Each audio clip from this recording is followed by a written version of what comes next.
Thank you for tuning in. This is LuvLeighAn, and this is one of my podcasts. The following is a podcast that I did for one of my classes. And it is a personal podcast because I have spent most of my adult life homeless after aging out of foster care. Plus, I am autistic, ADHD, I have severe PTSD from my childhood and other adult traumas. And the way California and many states are gearing up to go after the homeless and the disabled is a very personal issue for me. And people aren't going to understand or want to help defend the homeless or the disabled people if they do not understand the issues. So the following, I hope, will help you understand a little bit about what is going on. There's both an audio and a visual version of it. The video version is repeats of slides that I made for a class project. Outside of this class project, I combined two of them together. And I did take a video from YouTube where a gentleman is interviewing some homeless people in Las Vegas about not having the real ID, because that is something that everyone across the United States right now is facing, is the fact that there is no way for homeless people to get a real ID. Even some of the people that are just renting rooms are finding it hard to get a real ID. So without further ado, please enjoy the following podcast and use an open mind, and be aware that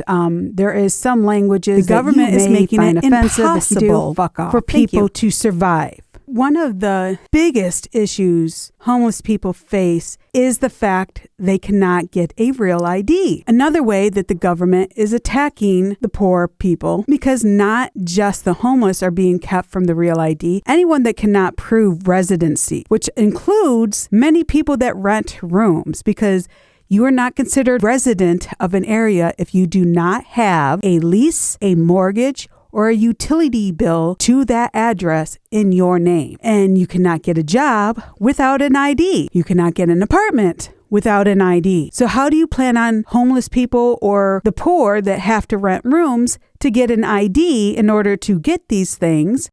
Done to help the homeless population? They make it go through hoops to even get an ID.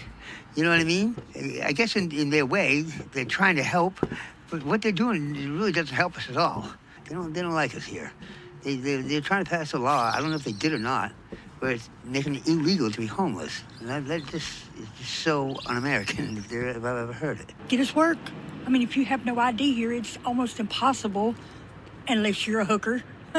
You know, and they think all women are hookers here. They got to verify who you are. The issue of not being able to get IDs is something everyone we interviewed complained about. It's the number one problem the people underneath Vegas spoke about, which was surprising to me. No, it is not nice seeing the homeless people sleeping on the streets, all the dirtiness and everything like that. But when rent prices continuously rise above the ability to pay, where most apartments, studio apartments in Los Angeles County, you need at least $1,600 for a studio apartment in the shittiest of neighborhoods, plus utilities, plus transportation to work. And at minimum wage of $15 an hour, unless you're in Beverly Hills, and that's $12 an hour, because there are 3 areas in California that have the highest property rates, the richest neighborhoods, somehow get away with paying the least amount of money. I learned that when I worked in Beverly Hills just before the pandemic, and they were only paying me $12 an hour. And I'm like, I think you kind of shorted my paycheck. And I was told no. But if you do the math, even at $15 an hour before tax, which again, after tax, is probably putting you around $11 an hour, if they take out the bare minimum taxes, you are going to have to work at least 2 40-hour-a-week jobs in order to pay rent. That's not counting utilities. That's not counting food. That's not counting car insurance or transportation or any of the good stuff. Not counting medical or anything. So where would you like the people to live? Yes, they should be a little bit cleaner about their spaces, and there are some that are very clean. And there are some that have lived in their vehicles and you would never have known unless you were one of the nosy people trying to look in all the car windows, which is also considered peeping Tomming, especially if it is a house, because the law states if you are living there, that is a residence and the same laws apply. People do not want to be in homeless shelters because they control what jobs you're allowed to work, including what hours you can work. They force you into religions that you do not want in order to have a bed. There's places like the Bible Tabernacle in Venice, California, that sends the men out to the desert to dig holes for 30 days. And when they're not digging holes, they're in church services instead of looking for work. I stayed there as the first shelter I ever stayed at in California. And as a female, you got to stay in Venice, but they did make you sign up for welfare and they took it all from you. But you were not allowed to work for 30 days. You had to attend church. Sundays, you went 3 times a day. And there was one other day that you went twice, and then you went every evening to church, and then you had to be up at 4 a.m. to read the Bible for an hour, and you were not allowed to go back to bed. And that was for 30 days.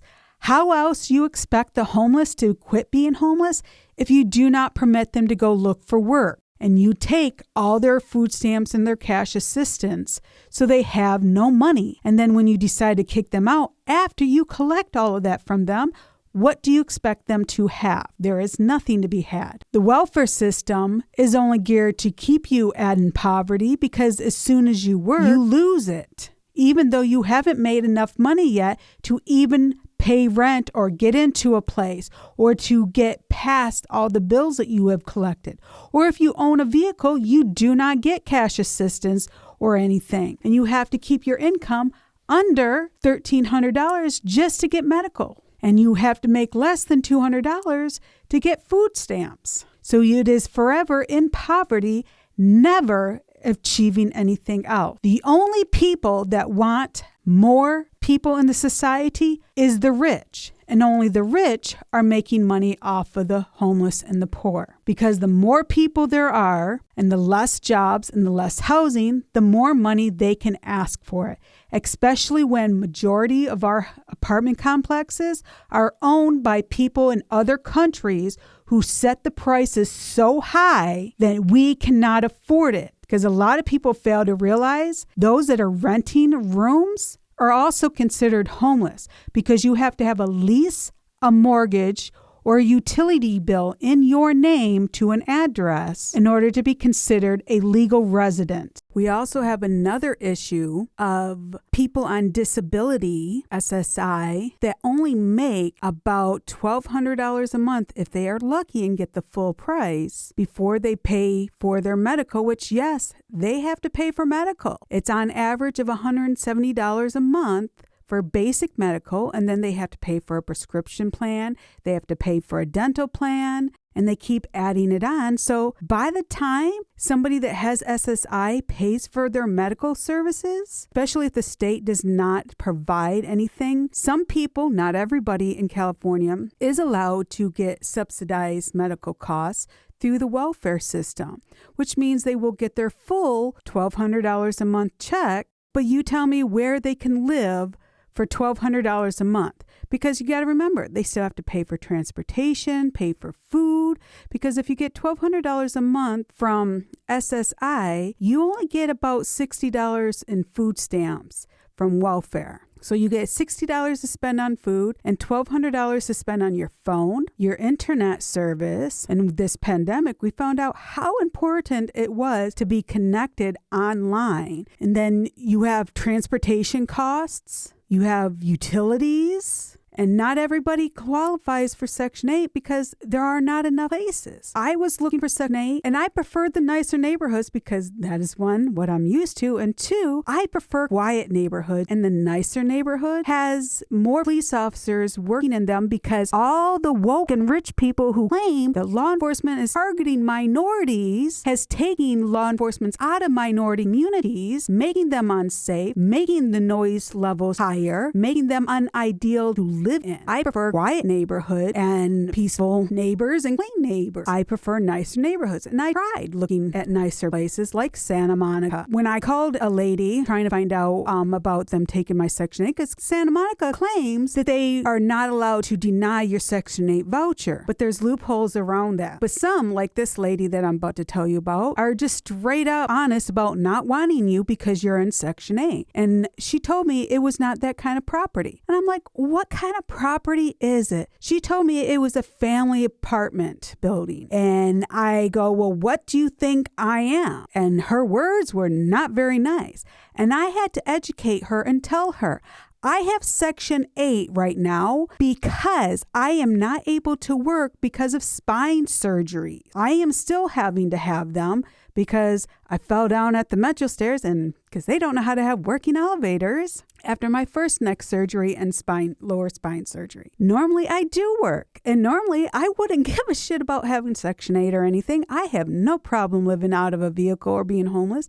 I've done it my whole life. The cost of living is outrageous. And I used to rent rooms, but one too many psycho roommates turns you off to that. And living out in your vehicle or on the streets and having the freedom and not usually worrying too much about somebody assaulting you or coming, like literally coming, a guy jacking off into your mayonnaise, which I had a roommate do that shit to me, or pissing on my bed just because he was pissed, which all he had to do was give me my rent money back because it was the beginning of the month and I had already paid rent. But when you get tired of all these nasty, ignorant roommates and stuff, your choices are either to keep putting up with them or live out of your vehicle.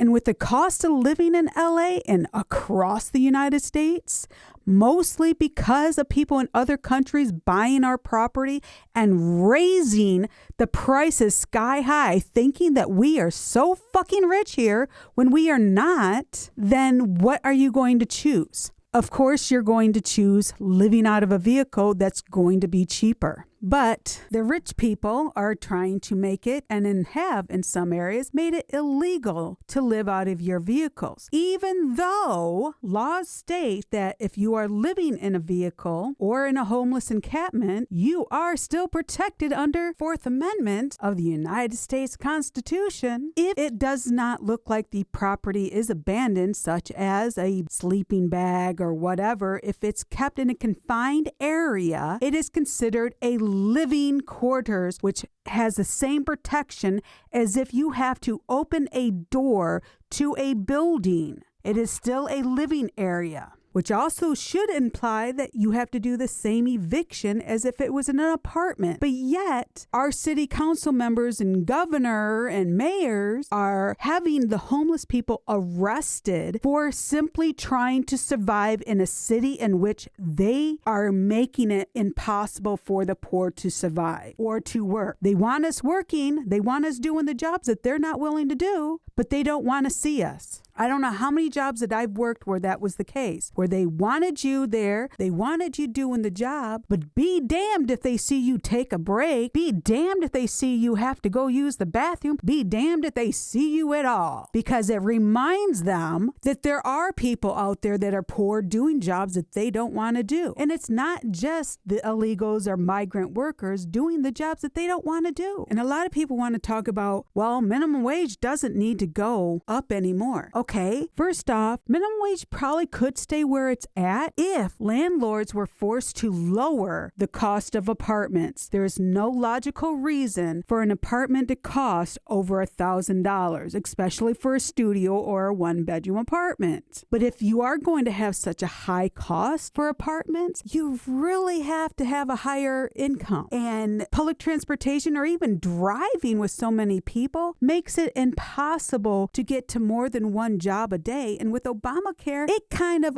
got rid of all the full-time jobs. So you have to go get several part-time jobs. And just after Obamacare hit, I did try going to clothing stores and other places just to get any job that I possibly could. And I had to guarantee that I had open availability for Monday, for the hours in which that store was open, which is Sunday through Saturday, 7 a.m. to 8 p.m. But I was only guaranteed guaranteed 17 hours a week. So how am I supposed to get a second job or even a third job when I have to have complete open availability? Jobs don't give you a shift anymore. They don't say, okay, you're being hired for first shift, which is somewhere between 8 and 10. Well, that's outrageous. First shift that starts at 8 a.m. and ends around 1 p.m. And these are the days that you could be called in to work instead of assuming that you're going to have all 7. But even if you're going to do all 7, at least give a time frame so we can calculate how long it would take to get to another job and go to that job and say, hey, can you give me hours during these days and hour time frame so I can have more than one job? It's nice to think that everybody is equal out here in the world. It's nice to think that just because somebody's sleeping out on the street that they're lazy, they're a drug addict, they have mental issues, that they're not even trying. I want you all to actually go try to live in your vehicle for a week. Hell, most of you all would not even survive one day sleeping in your vehicle, living out of your vehicle. And if you don't have a vehicle, how would you survive? Because once upon a time, we had a saying in the United States, you are only one paycheck away from being homeless. That is still true. And it's more true nowadays than it has ever been in the history of the United States. We may not be in what's called the Great Depression or some of the really worst of times and stuff, which brought a lot of people to California. And Californians did not like all these farmers coming to the big city, which took up more the things. But when there's nothing in the other areas, why would you want to go there? In one of my classes, a classmate was complaining that the homeless rather stay here and live on the street instead of move to Indiana where they were being given housing. For those that don't know the United States or maybe haven't moved out of the South or something, Indiana is a cold fucking state half the year. You have snow, lots of snow. There's not a lot of jobs. There is no real public transportation. LA public transportation has gone downhill. Indiana is like a ghost town for public transportation. You're not getting around to get jobs and stuff. So why would you give up a warmer climate state when you can get also close to the ocean, which for me, the water, the ocean makes me happier. It puts me in a more mellow mood and stuff. And because of my health conditions with vitamin D deficiency, I cannot live in the North or East Coast area because I've been told my personality is more New Yorker than Hollywood and stuff or anywhere else. But New York gets fucking snow. So no, I grew up in Michigan and Ohio with all that snow and shit, and I've lived in those states over there. And I just did a stint over there for a while, and it caused me to have severe health problems. That's one of the reasons I came back to LA is for the sun and for this, and because California is one of the few states that gives poor people medical insurance. Not the best, but it's something where every other state almost does not do it, especially since Obamacare. All the free medical programs that was around before Obamacare went away. When I aged out of foster care, I spent a few years homeless back in Michigan. And I finally gave up just before my 21st birthday. In the middle winter, it was either freeze and die in the streets in the snow because I had nowhere else to go, no family, no nothing, or walk to California. So I chose to go to a state that's warmer. And California has become my safety net of places to live because I have tried other states. I've lived in 9 states total. And on average, California is one of the better states because of some of the ways it's easier to survive here. Because up until this year, it hasn't been this cold. This is a very abnormal year for California weather. It has been one of the wettest years in California history. Whether you believe in global warming or the earth rotation or whatever, the weather system is changing. And California is going to be one of the next ones in the next year or so that's going to be like Texas that gets the snowstorms and the major rainstorms that nobody ever thought would come here. And that will shift the way the homeless population is here. More people are going to head further south. But if you want to get rid of the homeless population, you need to lower the cost of housing. Also, Stop allowing people into the country when we already have way too many people. Only the rich will tell you that our population is not high enough. Why? Because the more the population, the more they can charge for things. More population, less they have to pay us to do the labor, because we're going to be fighting over those jobs because there's less jobs, more people. There's less housing, more people. So they can charge whatever they want. When there's more property available than there are people, they have to charge less. Same thing with jobs. When there's more jobs than there are people, they have to pay more to get you to want to take that job. So only the rich are profiting off of the homeless and the situation in which we are now living in. And if you go back to a lot of these rich people that you all are following on social media and stuff, if you go back to when they were just starting out, you might just find some conversations that they had on video recording that said, our population is too much. We need to lower our population. Where nowadays, now that they've got more money in the pocket, they're saying the opposite, because they don't care about people. They care about profit. And the more people there are, the more profit they make, because we're fighting over the little tiny bits of crumbs that gets thrown down at us. And each class setting, each income level is fighting the ones below them or the ones above them, depending on how they perceive life. Most of us poor people are just trying to have a place to sleep and have a little bit of food once a week. Normally, I do work quite a bit. In the last 2 years, I have worked less than I have in my whole life. I have been legally working since I was 16. But as a foster kid, I had to do a shitload of chores and work at foster parents' companies for free because, the government pays them to take care of me, but there's no regulations on how you treat foster kids. So I know what it's like to work for a living. I have no problems working for a living. I have no problems even being homeless just to survive and stuff.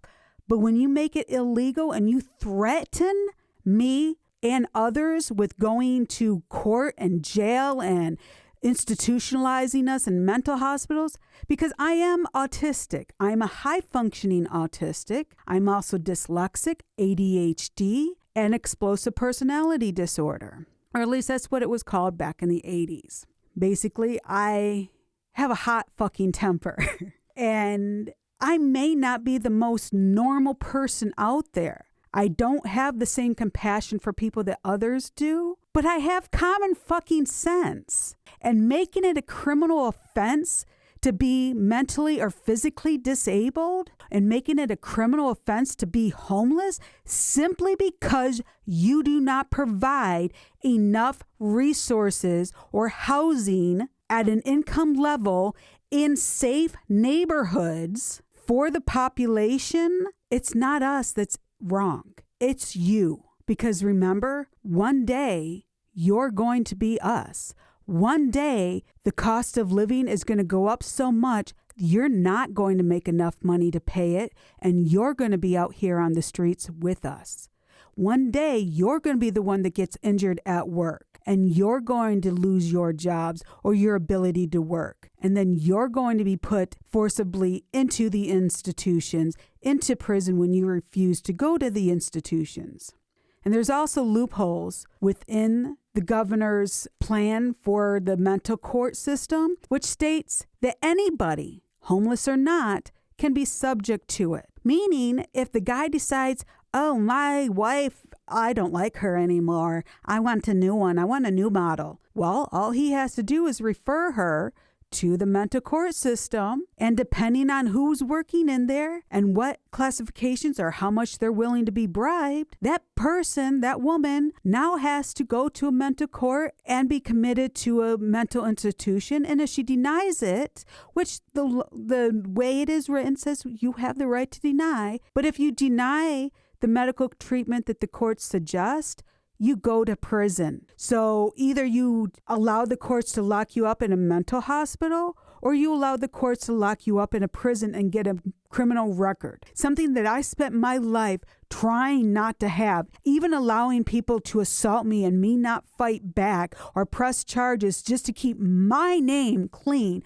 and out of the criminal justice system. Because once upon a time, I wanted to work in criminal justice. I can no longer have that dream, both physically and because I've acknowledged my autism and my PTSD and ADHD, they automatically eliminate me from almost all jobs, especially government jobs that pay the most. But I refuse to give up my rights to be free. I was a prisoner as a foster kid. I was put in institutions as a foster kid. I will not survive living in another institution. Unless you put me in solitary confinement by myself and let me just rot there, there is no fucking way I'm going to survive in one of those. I cannot. I will not. And I will fight anybody that puts their hands on me. But it's not just me that's out there. This younger generation may not understand all the stuff that my generations and the generations before me actually did to improve on our society,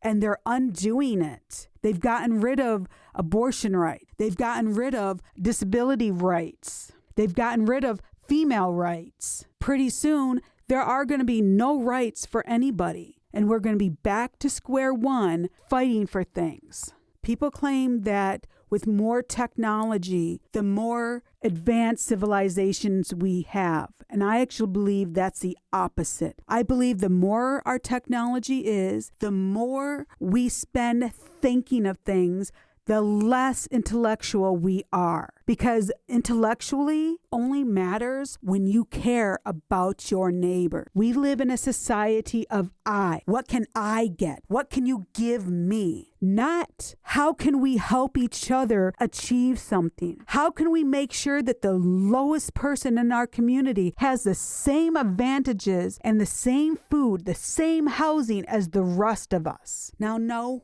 I'm not asking that people give up what they worked hard for. There's a famous actress, and because I don't want people harassing her, I'm not going to give her name, but probably a lot of you will figure it out. But she's been around for a few decades, and she made a comment once in an article that says, why should I have to give up my paycheck that I worked hard for and feel guilty for because somebody else doesn't have it? I and other homeless people and other poor people are not asking the rich to give up what they have. We're asking for equal, because if you're not willing to work these jobs for the pay, if you're not willing to live in these slumlord apartments at these high rates, why would you ask somebody else to? Beverly Hills has the lowest minimum wage requirement in California. The average minimum wage in California is $15.50. Yet Beverly Hills, one of the richest places in California,